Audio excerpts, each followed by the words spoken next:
கோவாவில் அதிர்ச்சி சம்பவம். அறம்போர் கடற்கரை அருகே மசாஜ் செய்வதாக கூறி வெளிநாட்டு பெண்ணிடம் அத்துமீறிய உள்ளூர்வாசி. குற்றம் சாட்டப்பட்ட உள்ளூர்வாசியான வின்சென்ட் டிசோசா என்பவர் அறம்போர் கடற்கரை அருகே சட்டவிரோதமாக மசாஜ் சேவைகளை வழங்கும் ஒரு நபர் ஆவார்.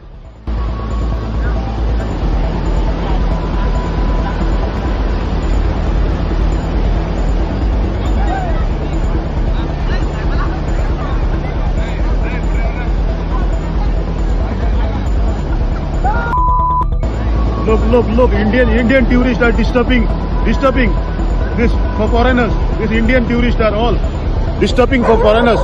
Look.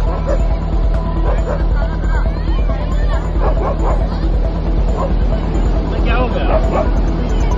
मैं वीडियो निकाल रहा हूँ, तेरा थोड़ा निकालो। मेरा कौन निकालो? सनसेट का निकालो।